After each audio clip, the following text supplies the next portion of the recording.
Yeah, are you still on the phone, or will you join us?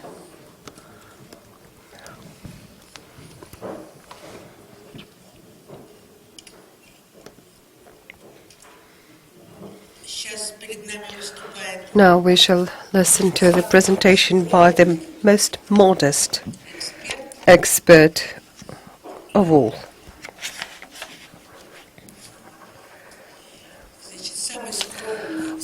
Most modest expert here, whom we're just thinking like directors, we would request that you should speak last so that we wrap up this seminar, so that you should have some reference point. Quentin Peel, who everywhere in the world, and in the last years in Russia and Germany, was the correspondent of the Financial Times. And here we are. He's here talking to us. He's talking almost always at our mass media and society seminars, if you can make it. So the passion with which he treated and still treats his job, it's something that he would give to this new audience he sees here every time, and I hope that this will produce the same effect with this audience too. Thank you, Lena, very much. It's wonderful to be back here.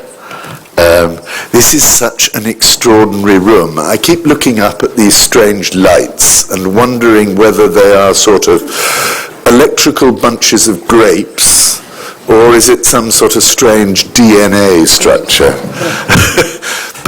And this long room where you all gather for days on end and somehow manage to keep the passion of your debate going with enthusiasm, and in spite of the heat and in spite of the lights failing, it is the most amazing debate that I'm ever engaged in. And Lena, I don't know if you've noticed, but on my email site, and I'm not a very technical person, my picture is from here, because this is the place that I am proudest of ever coming to talk, more than anywhere else. And I do talk in one or two other places. So it's wonderful to be back here. I'm extraordinarily honoured, actually, to follow Irina in this slot, because I think just to hear Irina today is extraordinary. Her intellectual honesty, her bravery is just quite remarkable, and it reminds me of how many extraordinary people I have known in this country who are so brave over the years. I'll tell you a little bit about how I first came to Moscow and so on as I go along. But I just want to pay tribute to the school, this wonderful creation, Lena, that you and Yuri created, which has opened up a debate between young Russians and a marvelously eclectic bunch of so-called experts who come and engage and get engaged, because I come here to learn from you. I don't come to speak. That's just something I have to sing for my supper. And I'm very impressed, Lena, that actually the quality of the supper over the years has got better and better. Thanks to Svetlana, very good. But nonetheless, I will share a few thoughts with you and just try and pull together a few of the strands of the debate you've had over these last Thursday, Friday, Saturday, how many days? 4 days you've had. And so much going on, so many things to think about, but about history, the use and the abuse of history, about information and the internet, the role of journalists, which I will talk quite a bit about our European values, our common European values, and about the rise of populism and the dangers to our political process, about really fundamentally what fascinates me most of all is how can we understand each other better. And I want to pay tribute right away to our wonderful interpreters who have to put up with me talking too fast and only talking in English, but as a result, they do a wonderful job of helping you understand what I have to say. We are in very difficult times. Interesting times, as the Chinese would say, but it's a curse. It's not the end of history that we were told 1989 was going to be the end of history. Frank-Walter Steinmeier, the German foreign minister, made a speech last week in which he talked about the world is falling apart. It's the return of international crises. And the divisions between us, and some of the old divisions, are so much more obvious these days thanks to the free flow of information. So old bitterness, old divides, whether it's in Ukraine or in the Middle East or between China and Japan, suddenly all coming back to haunt us again. Old enmities revived. And I think we do need to think very carefully about just where we are. This year we've had two very important anniversaries. You've talked about them over these days. 100 years since the outbreak of the First World War, and 25 years since the fall of the Berlin Wall. One was a disaster, and the other was an extraordinary liberation. Let's just talk for a moment about each of them. 1914 ended the first great phase of globalization, an extraordinary flowering of culture that went right across Europe. There's a wonderful book by Stefan Zweig, The World of Yesterday, which you should read to look at that world that suddenly got lost in 1914. All the cross-border movement, people didn't even need passports to travel across borders then. The trade that was flowering, and suddenly, bang, it came to an end with the beginning of the First World War. And there's a very good book, one of several that are out recently, certainly in English, about that year, called The Sleepwalkers. And it's a good title for a book about the idiocy with which we blundered into a war in 1914. In 1989, 25 years ago, I was in Moscow. And as a result of being in Moscow, I'd arrived in 1988, I barely saw anything about the fall of the Berlin Wall, because in those days Soviet television, sounds familiar, wasn't very keen to put all the pictures on air about the wall being breached. I don't remember, Lenny, it was about item 10 on the news, and essentially it said, just a little local difficulty in Berlin, nothing to worry about. But of course, an absolutely extraordinary moment that was the symbol of the end of the Cold War, the symbol of the end of the Iron Curtain. That ghastly wall that was built, splitting families and friends and everybody within Berlin, just went like that. And the last 4 years I've been living in Berlin, and except for one or two sort of memorials there, very often you wouldn't have the slightest idea where that Berlin Wall was. So that was an extraordinary liberation. The question is, have we learnt our lessons from 1914 and from 1989? Mikhail Gorbachev was in Berlin for the anniversary, and I know that his words are not regarded with great respect in Russia today, but he warned that we are in danger of entering a new Cold War.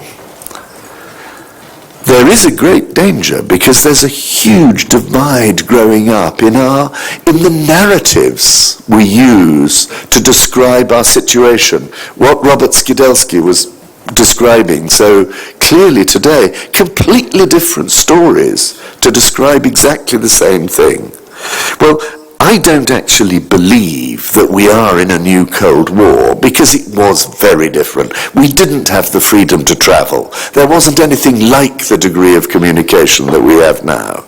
But nonetheless, propaganda is back with a vengeance.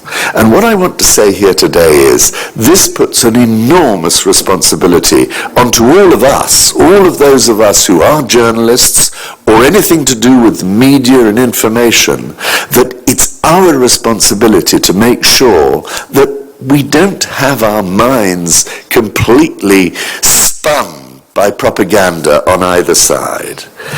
We journalists have a huge responsibility. And that's both our power and our weakness in a way, because we've got to prevent ignorance and prejudice from dividing us, from driving us apart.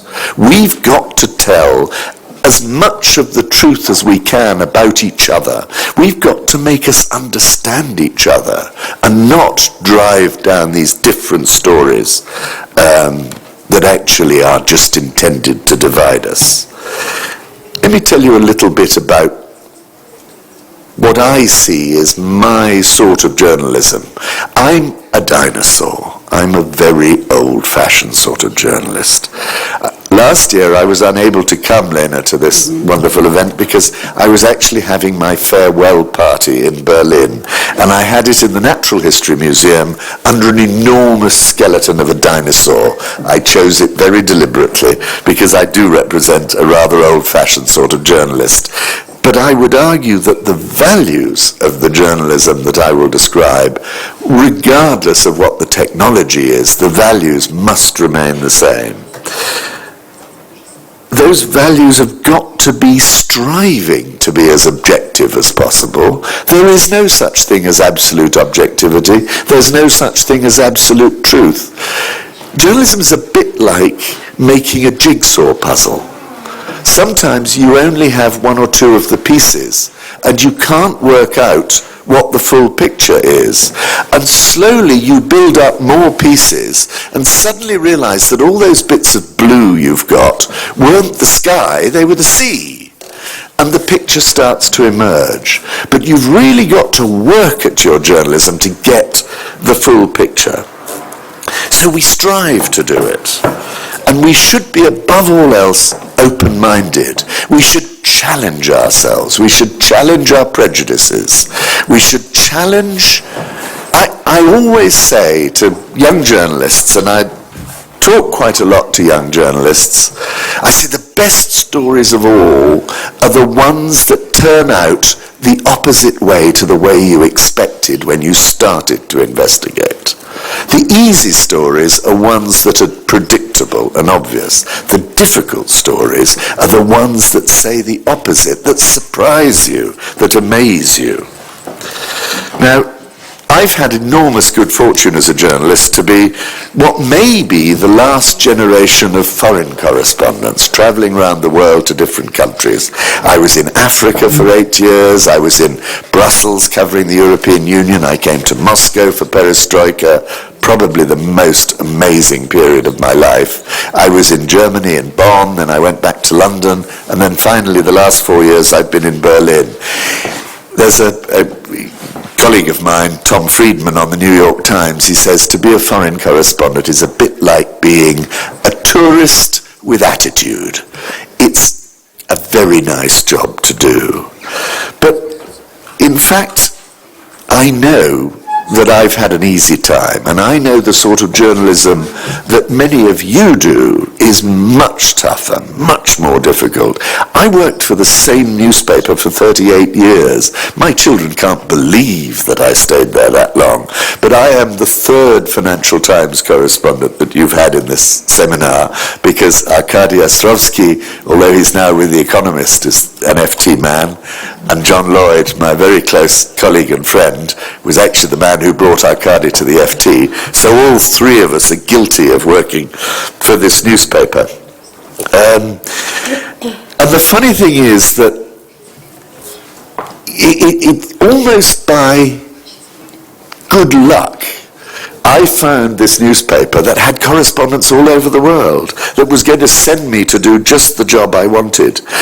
There was a question asked in one of our previous debates. Somebody said, does anybody want to know what's happening in Russia, Siberia, Ukraine, you name it? Well, my job is to make people want to know what's happening in foreign countries. Because I know it matters. I believe passionately that it matters. We need to understand each other if we're not going to do bloody stupid things like blunder into conflict and even more. I don't believe we're blundering to war, but it's our job to open people's minds so that we don't do it.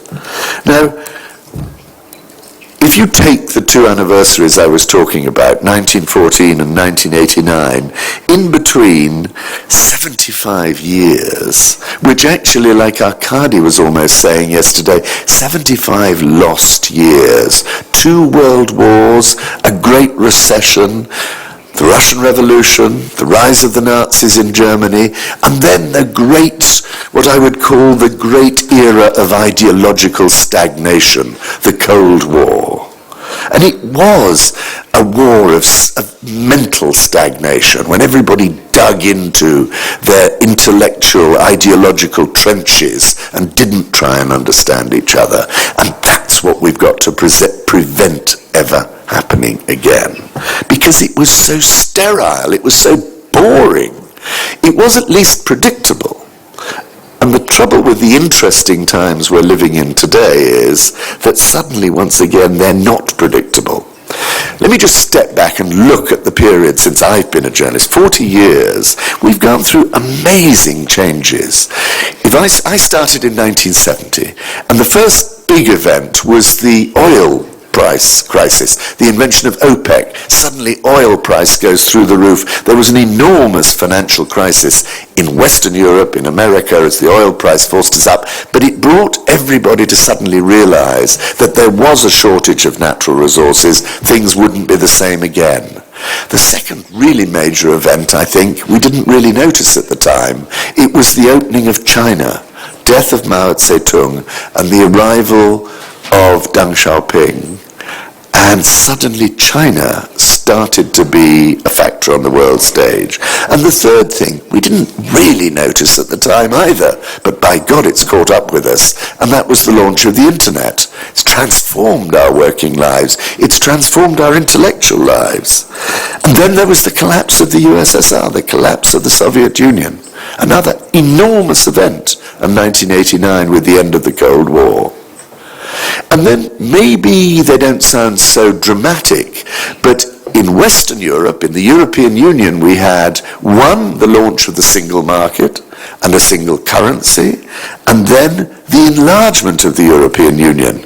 I'll come back to it because it has changed our lives enormously.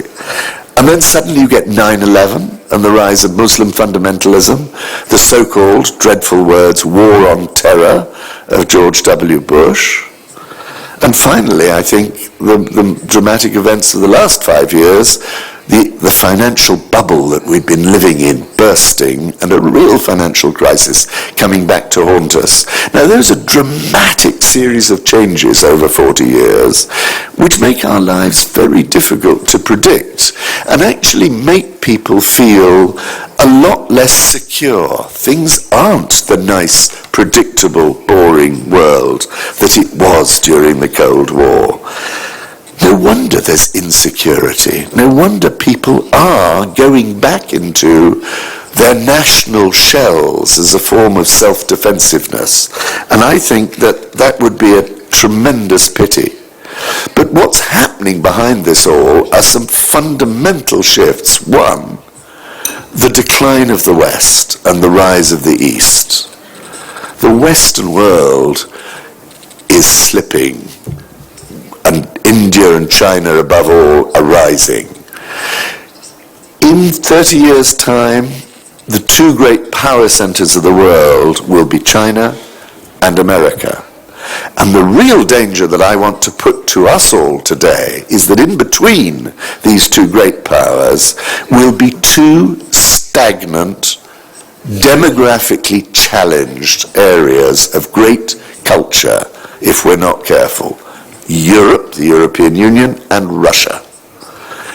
If we're in denial about the way that the economic center of gravity is shifting in the world, we've got to get real. And I think we share a common fate. all of Europe, because I would say with Mikhail Gorbachev, we do have a common European home, but at the moment we see it in two elements: Europe, the European Union, and Russia, its Eurasian Economic Zone. So that's one enormous shift where I think we share common ground. Now, within that sort of, if you like, mega world view, and I hope it isn't too ridiculously global for you, let me come back to journalism. What's our role in this? I started in journalism in the provinces, in the English provinces. I was in the north of England in a town called Newcastle upon Tyne, a declining town of steel, coal and shipbuilding. High unemployment. It was really struggling, but it was a very interesting place to learn to be a journalist and to learn that real journalism is above all about people. It's not about processes, it's about people. Stories that we write have got to be about people. But I wanted to be a foreign correspondent. And there I was sitting in Newcastle. They said, this is ridiculous. And one day a friend rang up and he said, why don't you apply to the Financial Times? And I was amazed to find that this newspaper had more foreign correspondents than anybody else. A chance to use my languages, a chance to travel. It was a business newspaper. Sounds weird, but I remember years later meeting a Chinese ambassador in Africa who said about the Financial Times, we always read the Financial Times because capitalists never lie. Now, not entirely true, I think, but I know what he meant, because what we were supposed to be doing, for a newspaper like that, you don't provide bad information because people are either going to make money or lose money on it. And it's a very good discipline to what you write. When I went for my first foreign job for the paper to South Africa, the editor called me in and he said, I've only got two things to tell you. One, the Financial Times is always right, so God help you if you're ever wrong. And second, get your hair cut, which I didn't. It was a very good discipline, and I spent 8 years in Africa. And it was an extraordinary way to learn the story, but it was also a very interesting time. This was 1976 to 81 to 84. It was the end of empire, the final death throes of what might have been the British Empire. There was Rhodesia that became Zimbabwe, finally getting independence. There was the end of the Portuguese Empire, Angola, Mozambique getting independence. And in South Africa, there were the death throes of white rule in South Africa, the end of apartheid. It was a very interesting period, and a difficult period, to watch a country really preparing for that change. There was one interesting lesson in the whole exercise. The South African government was desperate to get its story over. So what did they do? They invented a new newspaper, and they filled it with propaganda. And everybody knew it was propaganda. Everybody knew the paper was owned by the government. And it was one of those strange things where it convinced me that governments so often are guilty of incompetence rather than conspiracy. Cock-up. They actually ended up having to put the information minister and his chief civil servant to jail for stealing half the money that was supposed to finance this newspaper. But propaganda is incredibly obvious, but we've just got to resist it and fight it.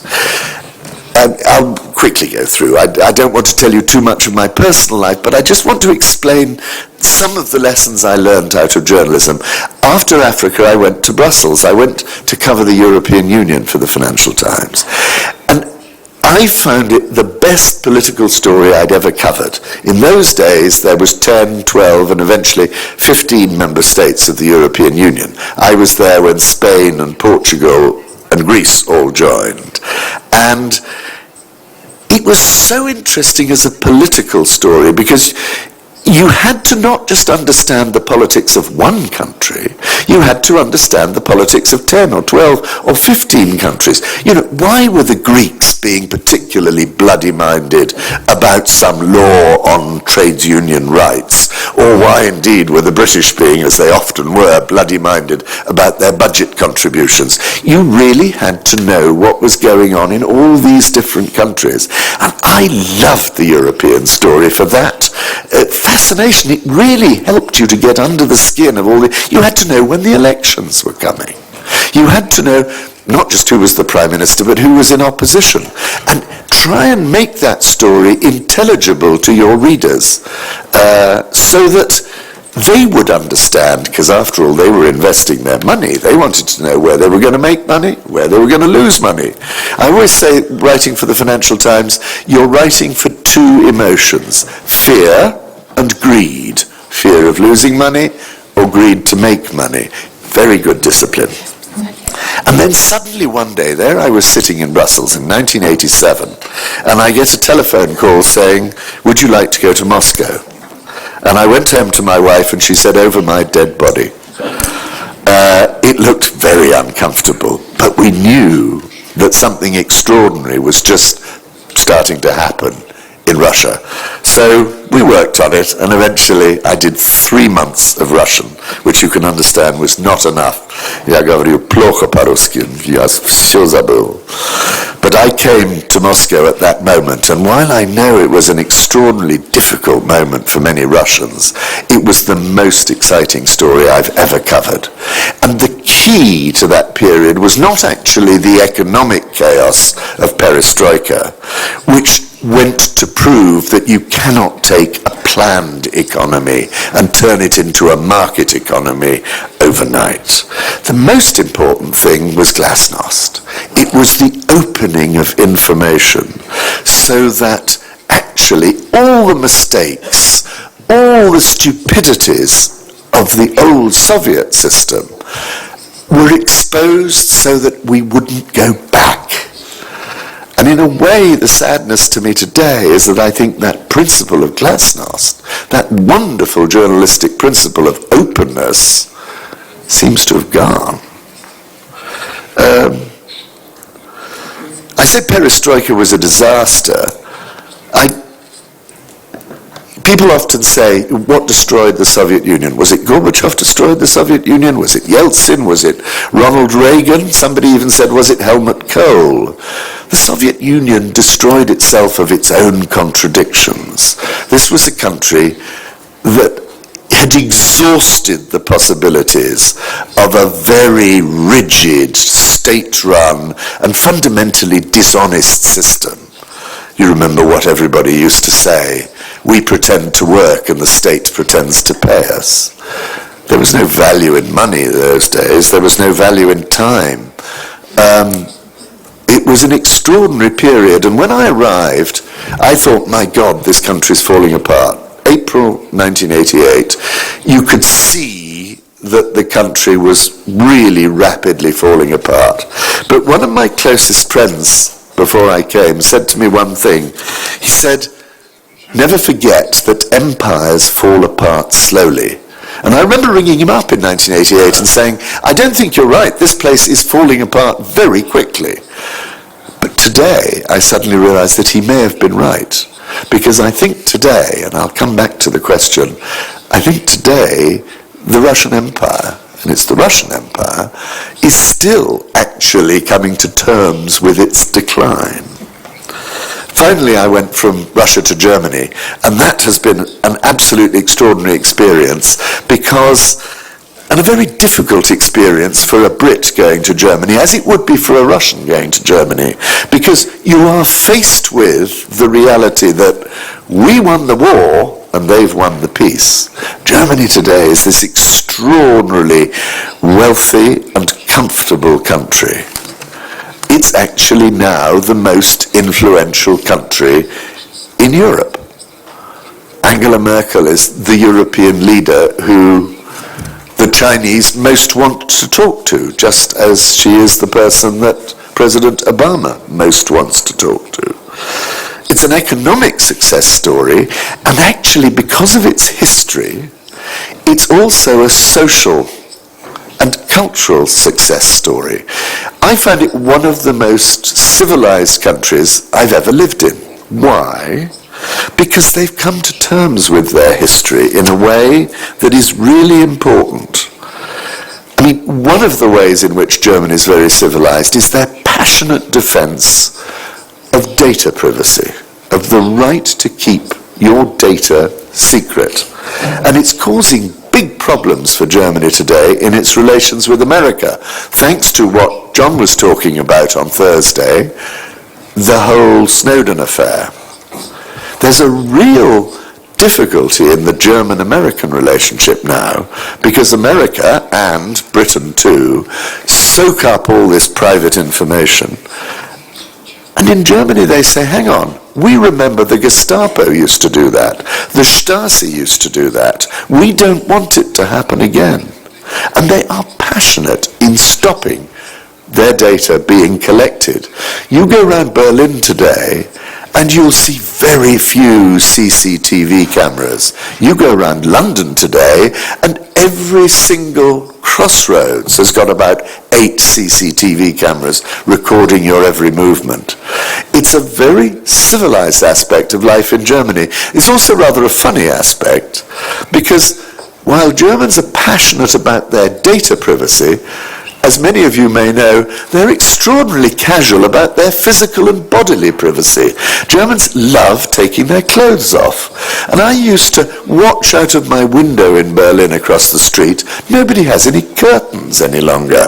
And my neighbours would be wandering around, not completely naked, but nearly completely naked. And I asked one of my German friends, what is this? You're passionate about data privacy, but you don't care about physical privacy. I don't get how that hangs together. And my friend went away and thought about it, and she came back and she said, it's the thoughts in our heads that must be private. We don't care about our bodies being particularly private. It makes a very civilized country. It's also a very decentralized country, Germany. 2 years ago, I had an interview with Angela Merkel. We were doing a big feature in the Weekend magazine on the Women of the Year, and Merkel was the #1 Woman of the Year, and the headline said, Woman of Power. And I said to Angela Merkel, this is going to be the headline on the story, and she said, Mr. Peel, that's not true. I'm not a woman of power. My power is very circumscribed in Germany. I am only as powerful as my ability to persuade my own party, to persuade my coalition partners, to persuade all the states of Germany, and finally to persuade the other members of the European Union to do what I want to do. I'm not a woman of power. And it's a very good point. Angela Merkel is a fantastic negotiator. She loves sitting at a big table and actually basically finding a way of getting everybody to agree. She's very stubborn. She's very slow-moving. But she is the single most powerful and popular politician in the whole of Europe. She's an extraordinary woman. She's not entirely loved, but she's very popular in Germany. One of her own backbenchers had a brilliant description of her for me. He said, you know, Angela Merkel is the most fantastic balancing act. She never loses her balance. She's like a trapeze artist on the high wire. She never falls. The only problem is that sometimes she forgets to walk. And it was a very good description of a woman who is very, very cautious. Now, I've gone on about her a bit because I wanted to actually focus on the German-Russian relationship for a moment. When I went to Germany, there were 2 things I really wanted to write about this last time, 4 years ago. Germany and Europe. Has Germany changed since unification? And instantly the Eurozone crisis broke and Germany had to take the lead on the Eurozone. But the other issue I wanted to cover was Germany and Russia. two countries, if you like, closest to my heart, and two countries with this fascinating relationship of centuries, love-hate relationship. Do you know Angela Merkel has one portrait on her desk? It's of Catherine the Great, last German woman who was very powerful in Russia. But that German-Russian relationship is very difficult to disentangle, and looking at it from the Berlin end, I found it very frustrating to write about, because everybody said, no, it's got to be on an even keel, it's got to be good. We have too much history for it to go wrong. And what worries me is that this crisis in Ukraine has upset that fundamental relationship in Europe. Germany is the best friend Russia has in the rest of Europe, the most important and the most influential. And if I may put it crudely, Angela Merkel is pissed off to hell with what's been happening in Ukraine and Crimea. And I want to underline why. One reason why. It's changing borders without agreement. What really worries her is that in this post-Cold War, indeed post-1945 world, we've got to accept the borders we have. And that was the deal after the collapse of the Soviet Union. And what she worries, I believe, she's never said it to me, but I think that there's a real worry that that could then reopen questions of German borders in Poland, Hungarian-Romanian borders, all sorts of other borders. You cannot do these things unilaterally. And that, I think, is why Angela Merkel is actually really quite upset with Vladimir Putin. The relationship is a difficult one. Shouldn't be. She speaks good Russian. He speaks good German. They should understand each other. But I don't know if you know the story. The first time they ever met, when she had just become Chancellor, 2005, and she went to have talks with him, and they had their talks together, and they came out to give a press conference afterwards, and to her horror, she saw, sitting beside the podium where she had to make her statement, talk to the press, was Vladimir Putin's dog. Now, Vladimir Putin knew perfectly well that Angela Merkel has a phobia about dogs. She was bitten when she was 7 years old. And he put his dog beside the place where she was going to speak. It wasn't a very friendly gesture. And I don't think she's ever forgotten. Now, the other thing about the situation between Europe and Russia is that what happened after the collapse of the Soviet Union was this huge enlargement of the European Union. It has been a very difficult process. This has not been something done with enormous enthusiasm by the Europeans, but countries like Poland, like Hungary, Czech Republic, all wanted into Europe. The Baltic republics wanted to get into Europe. That to them was the guarantee of their own democratic stability, of the rule of law, and let's be blunt, of getting into what looked like a rather comfortable rich man's club. But what that's done is two things. At one end, it's really unsettled what you might call old Europe in the West. Suddenly a whole lot of new member states with much lower income have joined the rich man's club, and migration has really increased from east to west. And in my own country, in Britain, there's this backlash now against Poles or Czechs or indeed Bulgarians and Romanians coming to Britain. So a real discomfort with this process. But here in Russia, you've also got a problem, because what is your near abroad is also now the European Union's near abroad, and it's called Ukraine. It's not an exclusive Russian zone, it's right in between us. And that makes it very difficult. And the challenge, I think, that we really face, and this is a challenge that has got to be resolved, but we're showing no sign of finding a way, is that, as far as I can see it, the European Union wants to have boring, stable neighbours. It wants to stabilize Ukraine and make sure that the rule of law prevails, that corruption is got out of the system, and Ukraine is very close to being a failing state. The problem is that it looks like, at least seen from London and Berlin, as if in Moscow, Moscow doesn't want Ukraine to be a boring, stable, and not corrupt state. Moscow would be quite happy to have instability around its borders. At least that's how it looks from the other end of the telescope. And somehow we've got to reconcile that. Otherwise we're going to have a hell of a bust-up over it.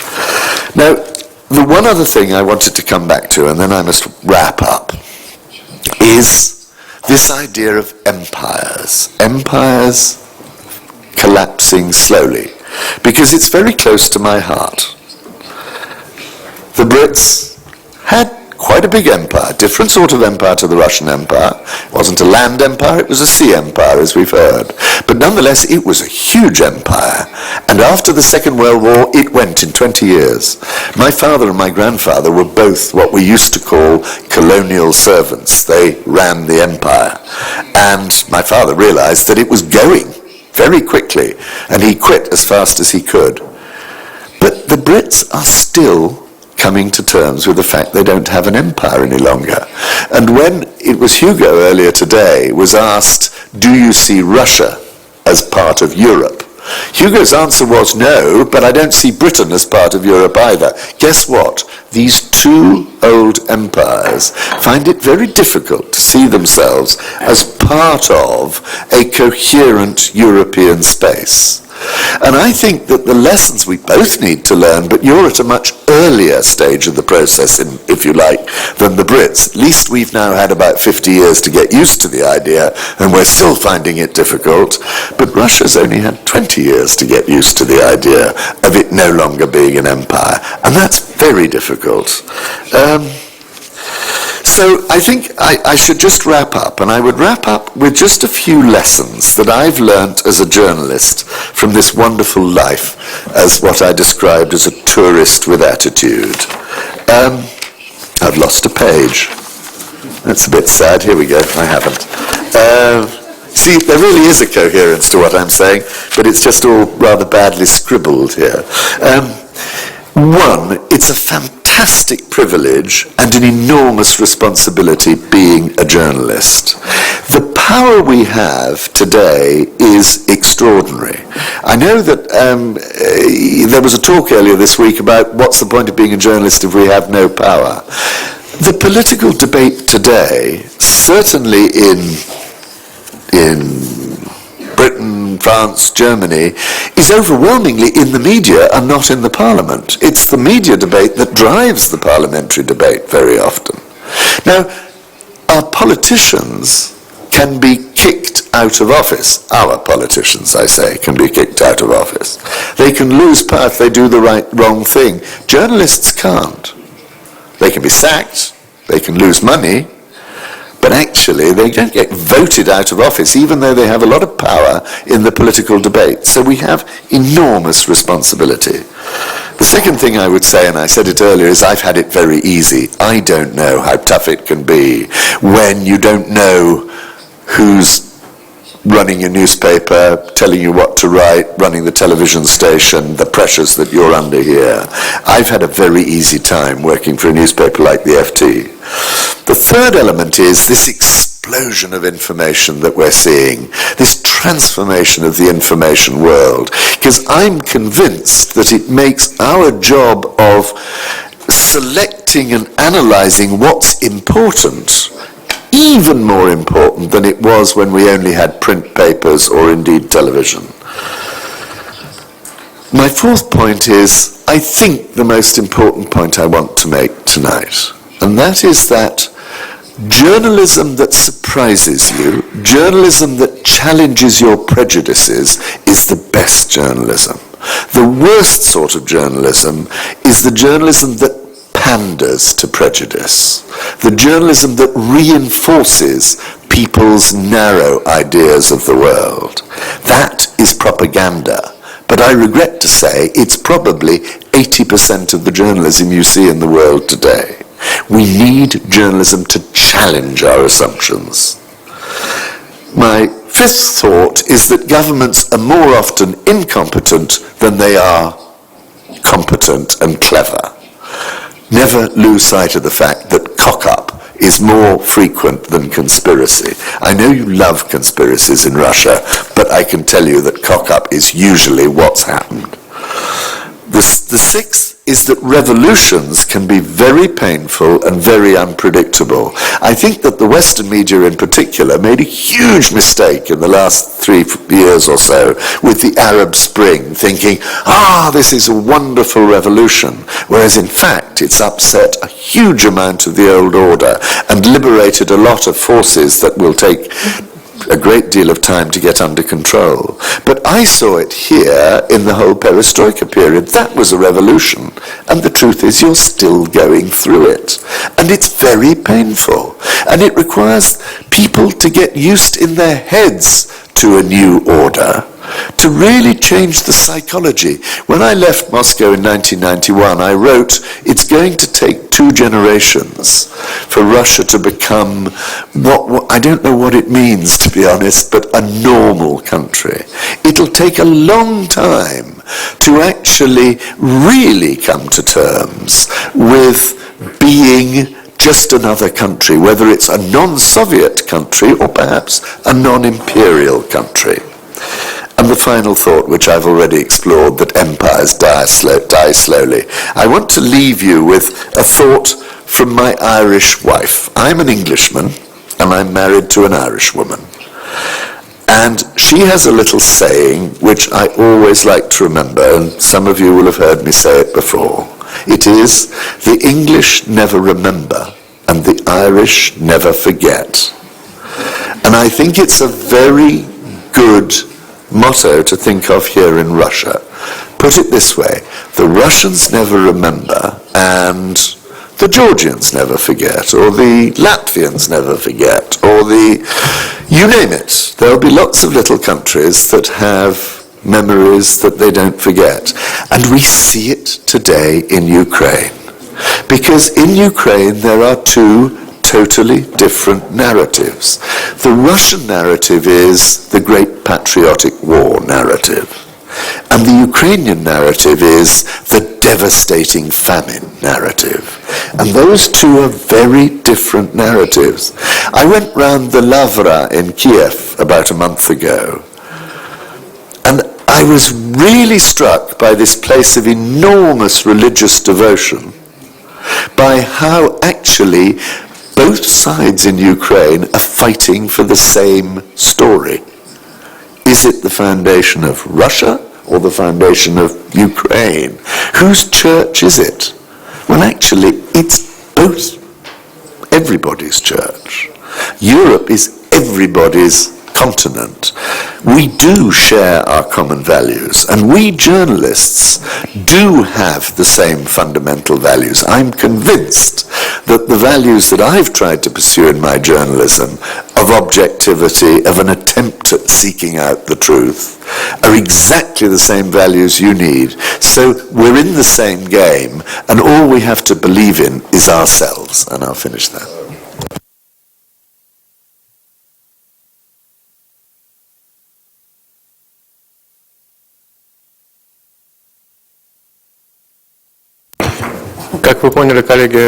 As you see, colleagues, so it's not accidental that the school puts this wonderful, inflaming person as the last person to speak, and because no one could have done it better.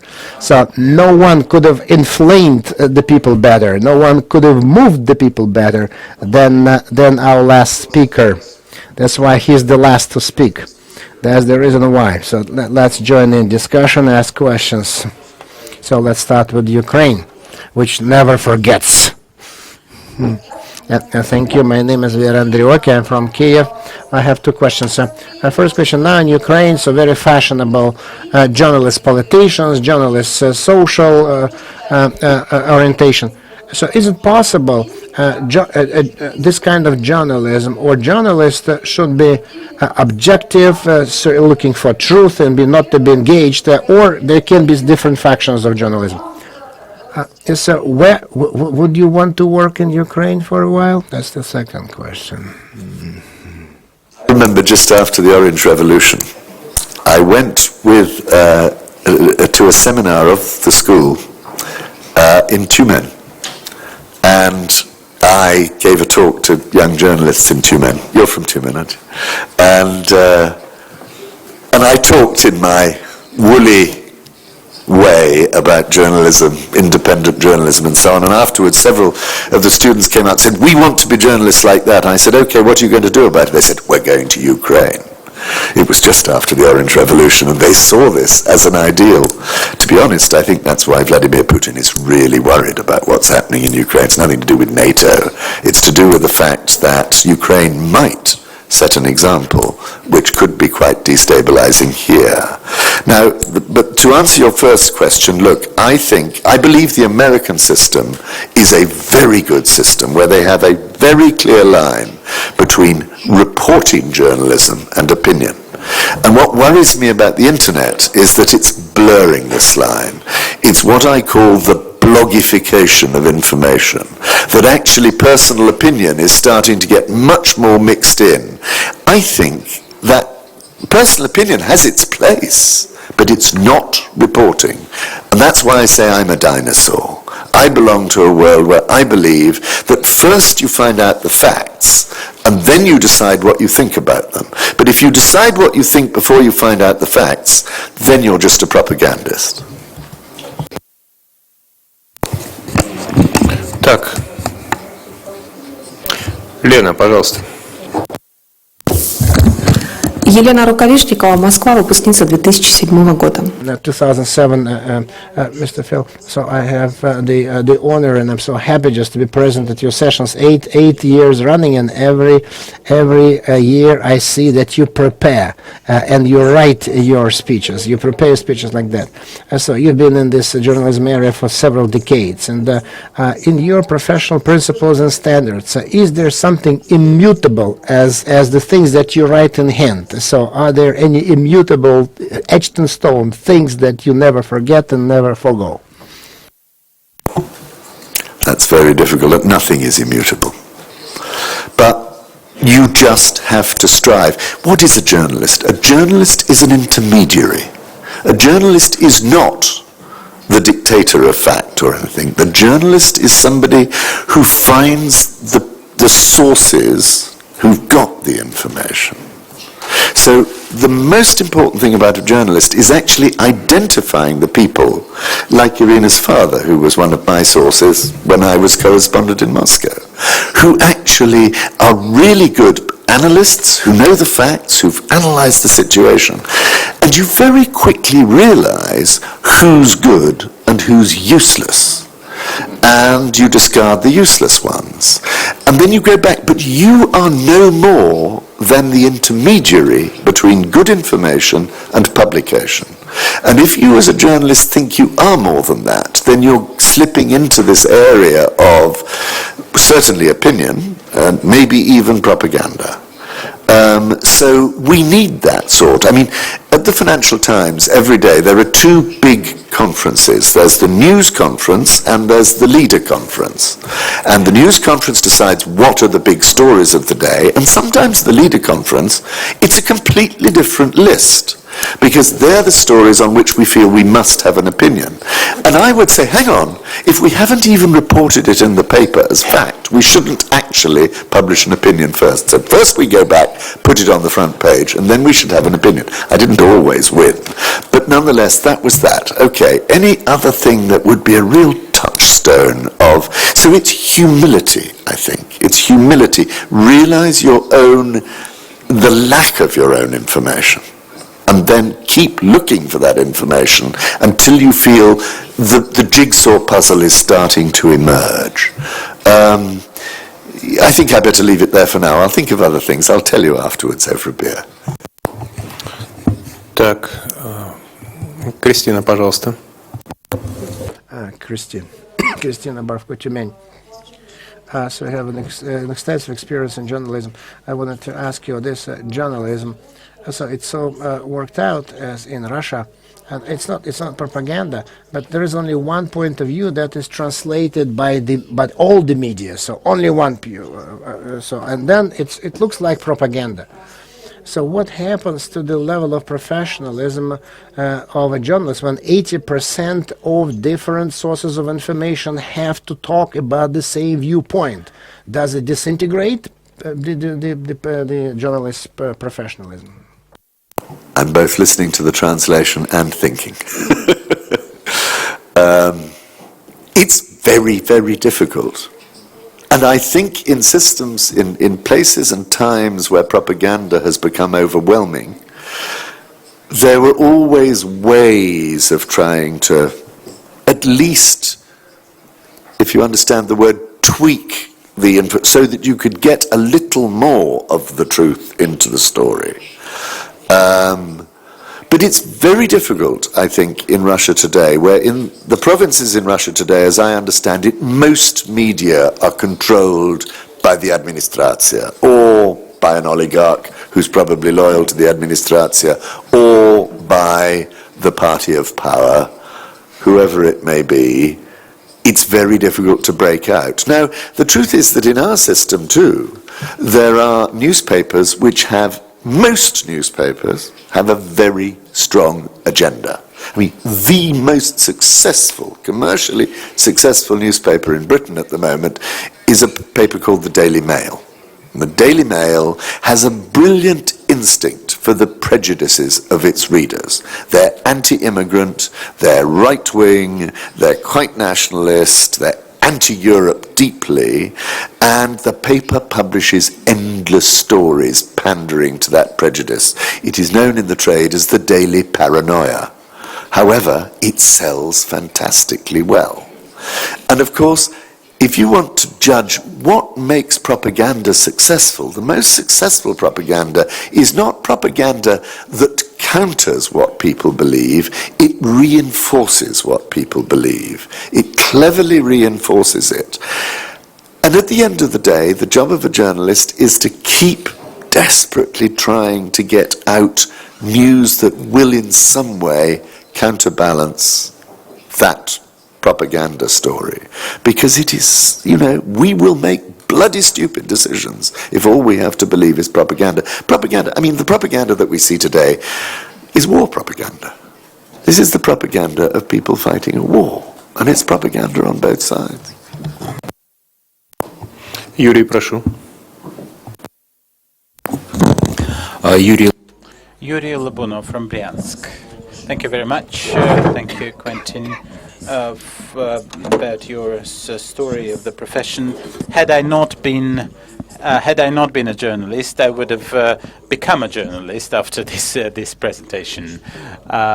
You said that journalism is about writing about people and not so much about processes, but it is quite often when different people, having assumed one and the same position, act in a similar way. And there's also a saying in Russia, when you can't see a forest behind the trees. And so sometimes I find it more interesting to write not about so much about people, but about the processes and how the circumstances or processes make people or force people to act in a very similar, almost identical way. Could you evolve on that a little bit? Should Mr. Peel evolve on your preference for that kind of journalism? The precise question. I just lost my track.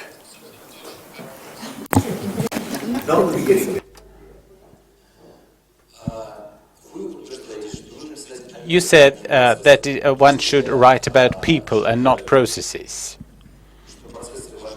And I find that the processes probably are more important. Is this a mistake of mine, or there's a grain of truth in that? No, you're absolutely right. They are important, but you must relate those processes to people. You must explain why the process matters to people. So I mean, one of the most, as I said, story that I loved writing about, but is a very difficult story, is the story of the European Union. Because its process is fantastically complex, as you can understand, with 28 countries all part of the process, all negotiating at a series of levels as it goes through the system. There's a commission, there's a council, there's a parliament, and so on. It's and you can easily get completely bogged down in just talking about process.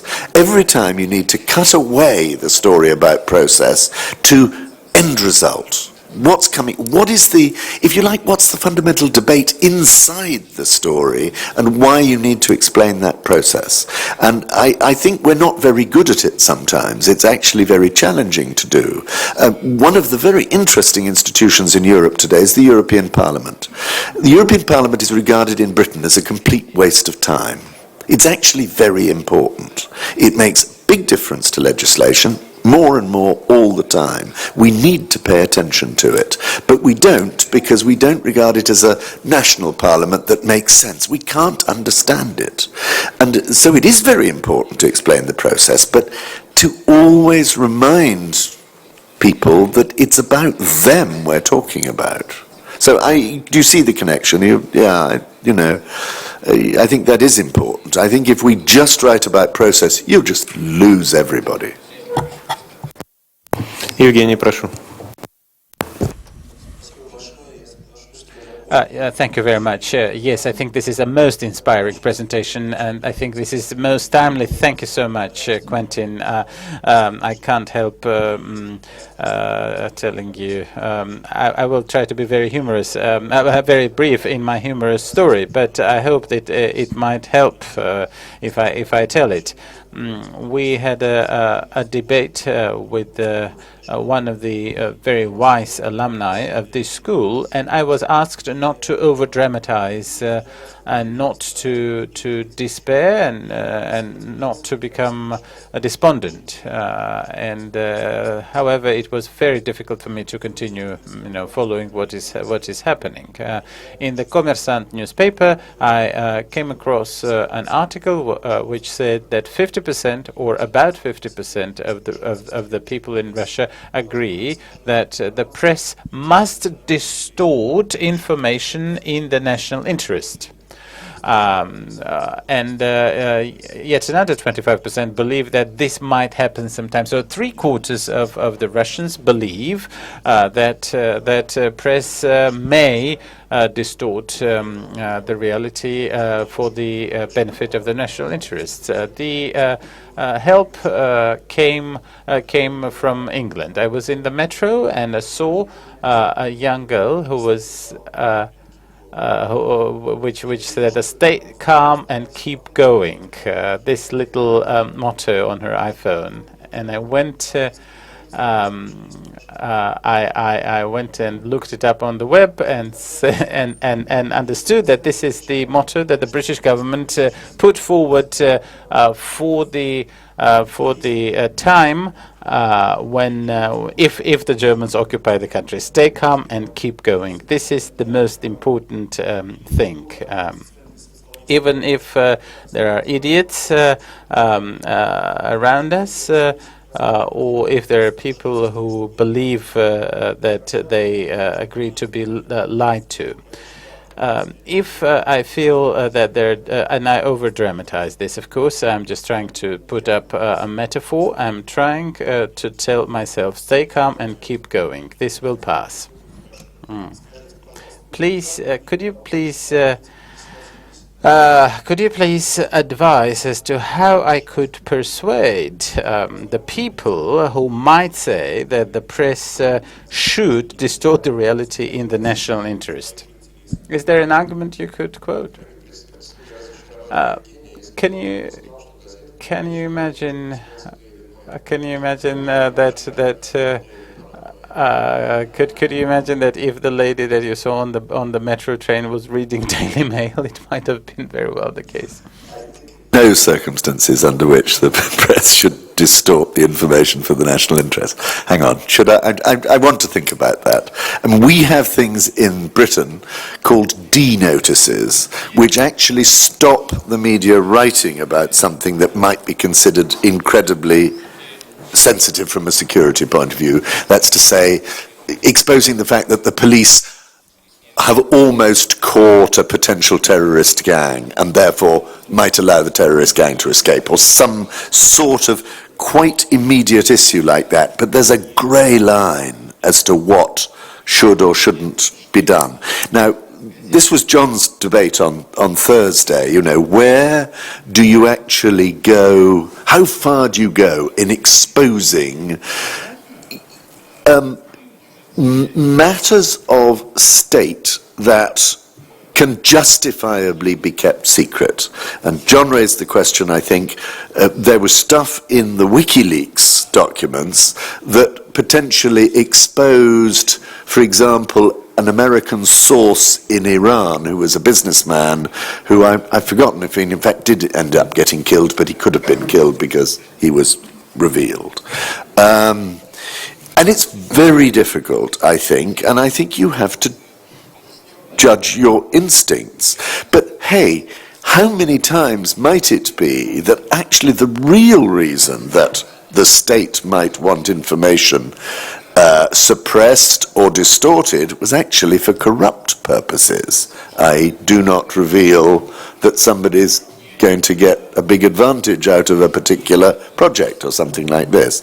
So you have got to be incredibly cynical.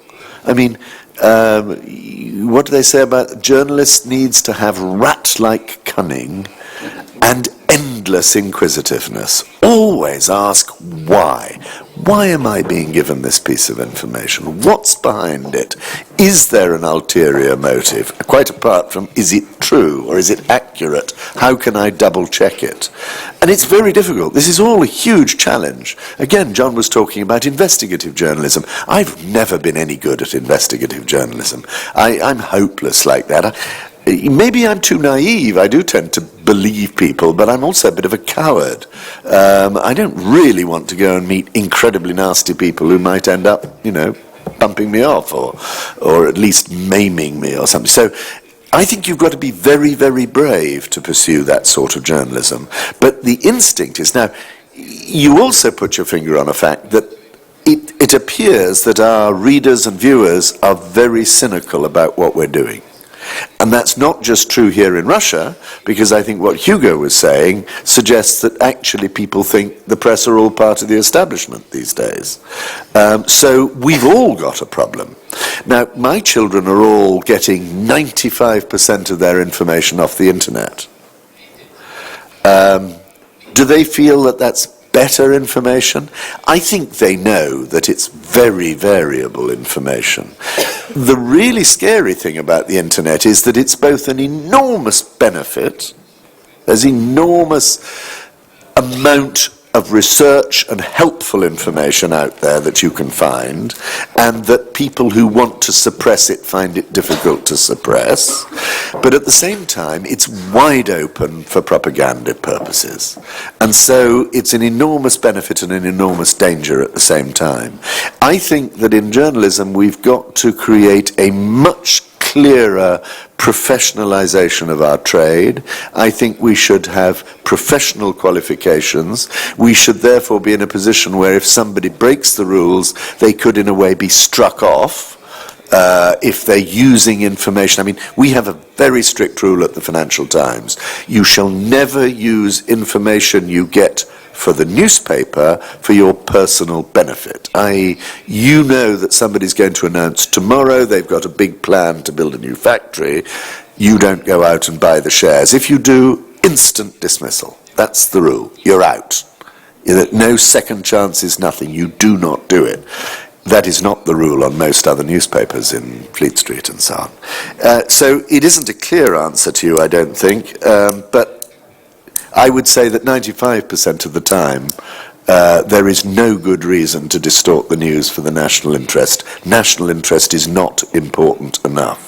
And anyway, it'll all come out in the wash eventually, because the information will be out there. Продолжаем. Украина опять, да? Прошу, коллега. The question from the Ukraine.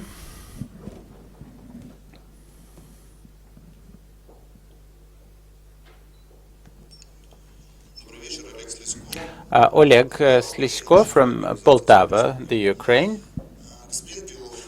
Mr. Peel, I have a question about propaganda. My colleague spoke about the people in Russia. Well, I can say that a good part of the Ukrainian journalists were calling people to the barricades and played a role in seeding the conflict between people. Some of their motives were money and career.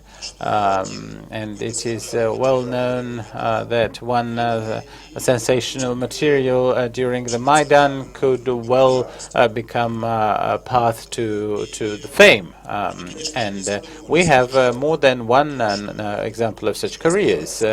Now, nobody thought that this might lead to conflict, to war, to loss of territory, and I think that Ukraine is getting closer to a third Maidan because of the sorry state that the country is in. What am I to tell the journalists, and what argument can I quote to preclude them from instigating or seeding the conflict? That you publish it.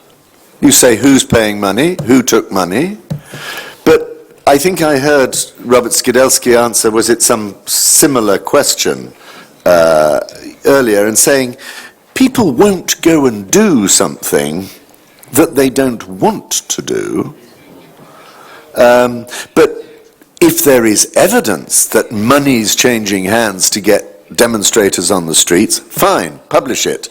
I actually think it's pretty unlikely unless people... I can think of very few circumstances in which money alone would get people out on the streets.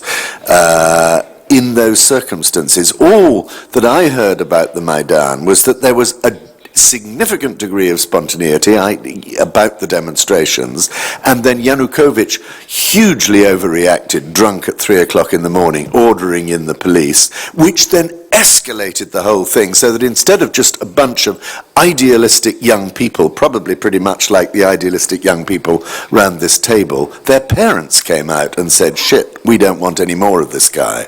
And there was an enormous amount of spontaneity about the whole thing, and it wasn't in any great way orchestrated. But if there's hard evidence that it was, then publish and be damned. Коллега, который сидит вот по соседству. Vadim Korovin from Tambov. I'm an alumnus of 2014. Thank you so much for this most impressive session. I would like to... we were in Strasbourg this year, and we had a session with Jeremy Rifkin, who said... who spoke about the third energy revolution, about the importance of the network bill. You've mentioned the approach of the Germans and the Americans to private information. What is your opinion? Where is the line between security and privacy? What is the future? And clearly, internet will be embedding deeper and deeper into the life of people. 700 satellites flying above our heads and becoming, swifter and speedier. This is a matter of near future. How should we? Where is that line between security and privacy? It's unclear. The trouble is that technology is moving so much faster than our ability to control it.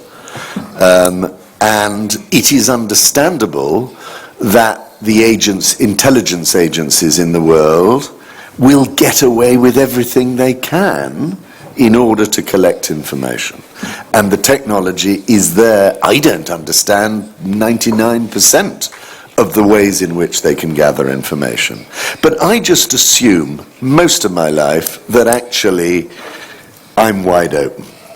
Hey, I lived for 3 years in the Soviet Union, in Moscow, in a foreigner's flat as a journalist, and I assumed that every single thing I said was recorded by the KGB. I just had to assume that my life was on tape. And the funny thing is, and I don't know whether you live in this world at all, it took me about 2 years after leaving Moscow to stop that little thing in my head that said, I wonder who's listening to this conversation. I learnt to be careful.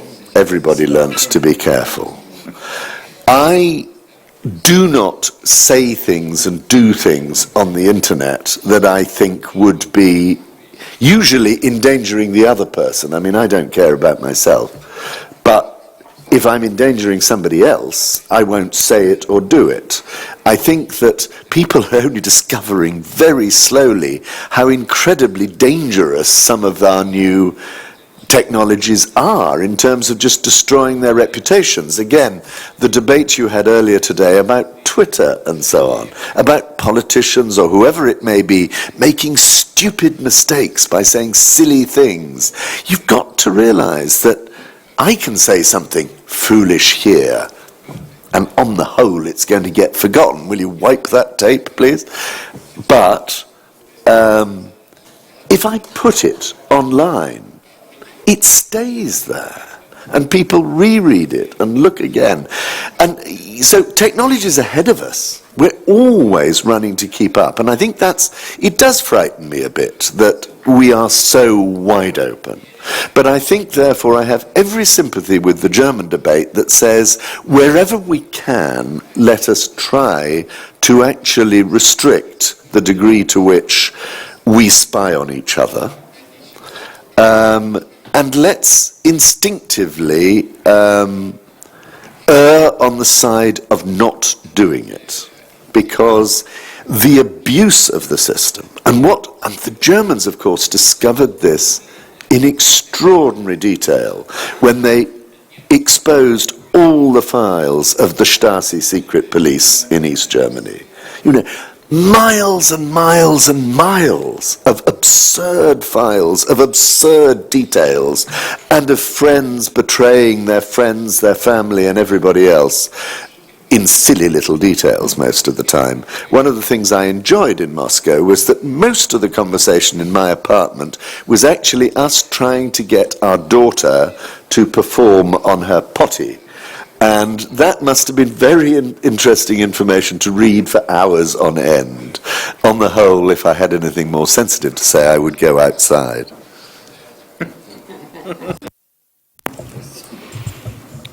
Так, Воронеж, пожалуйста. Georgi Matsuga from Voronezh.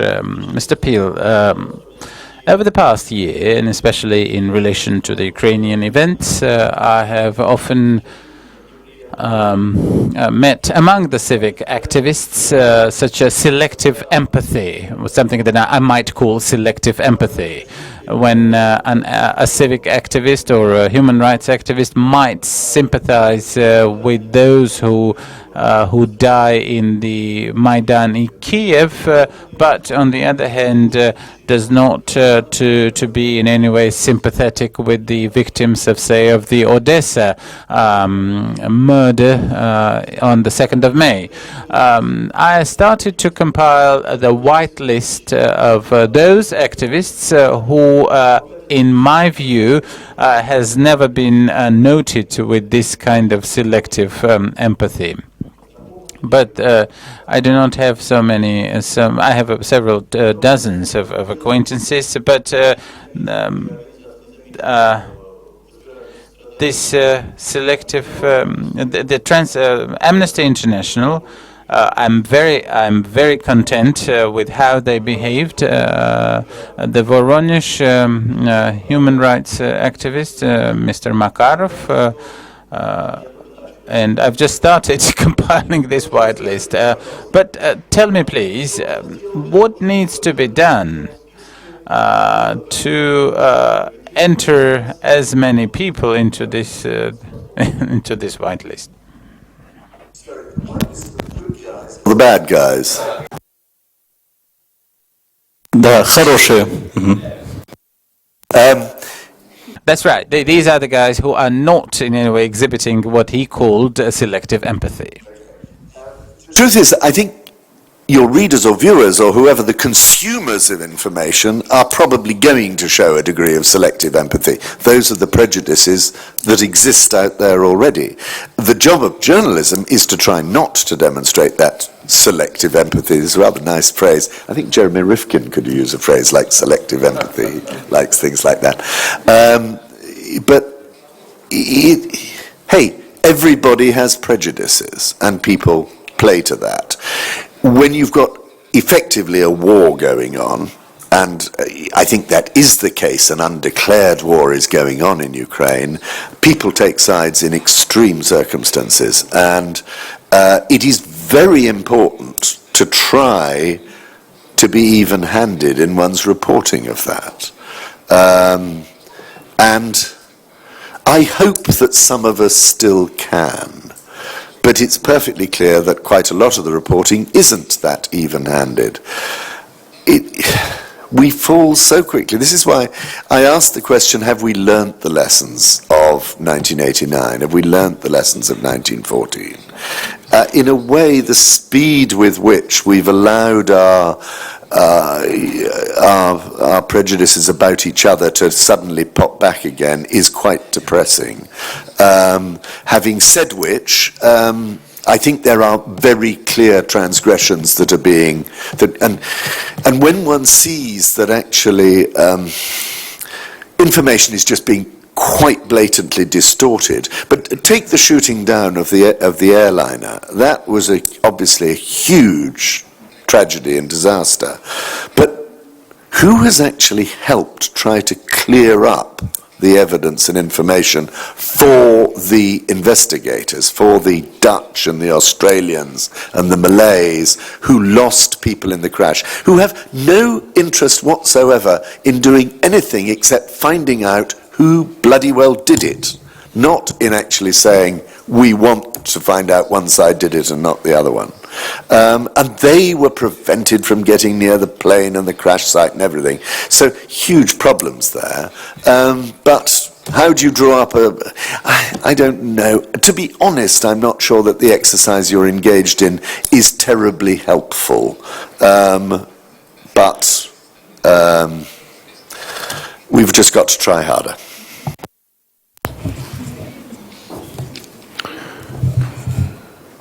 Даже глаза закрывает от желания высказаться. Алевтина, конечно, я... Alevtina. Alla Dangurova from Tuva Republic in the Baikal region. If I may ask, let us not be ashamed.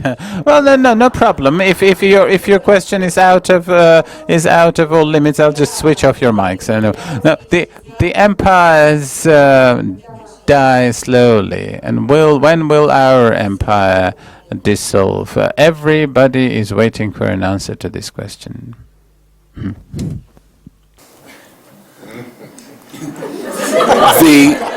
Well, now you touch on something that is, I think, absolutely fascinating. Because if one is serious about what is the Russian Empire, the greatest, let me be very, very blunt, the greatest Russian colony of all is Siberia. Is Siberia core Russia, or is it a colony of Russia? That's a challenge, because Russia's demography is so bad that in 30 or 40 years' time, Russia is not going to have enough people to keep Siberia functioning. China's got enough people to keep Siberia functioning. And so when Vladimir Putin flirts with the idea of, you know, my new links are all going to be with China, it might not be that comfortable. Now, you know, I'm being look, this is fantasy world, but nonetheless. Now, let me try and answer your question nonetheless. I just put that on the table. I remember going to the Dalny Vostok and looking at this area, spitting distance from Korea and from China, and yet totally European. And you think, is this Europe still, the Dalny Vostok? How long will it last? It's the empire in our heads that in a way we need to change.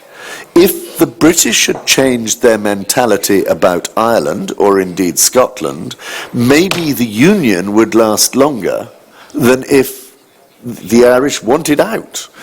If Russia can change its imperial mentality so that there really is a shared feeling of shared prosperity, then it will last. So it's in a way the exploitative side of empire that I think it's the self-destruct. But if everybody believes we're in this together, it needn't self-destruct. And let me come back then to Britain, because we are facing this question very, very much today, with the Scottish having voted very narrowly in favour of preserving the Union. 45% said they wanted to be independent. And if the English go and vote to leave Europe, the Scottish will probably vote to leave England, and we'll lose the United Kingdom, let alone the empire we've already lost.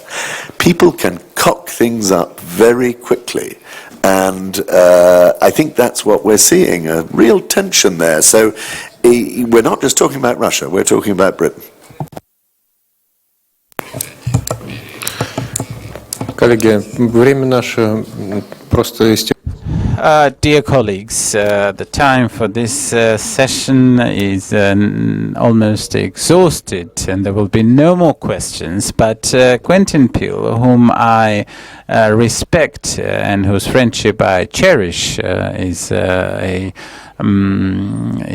person whose expert knowledge and friendship we have enjoyed for years. We are so glad that you'll be here for the dinner.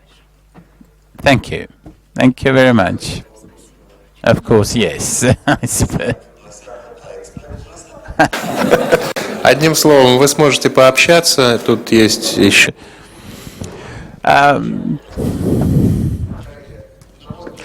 Thank you very much for this session. Thank you for this brilliant evening. Thank you.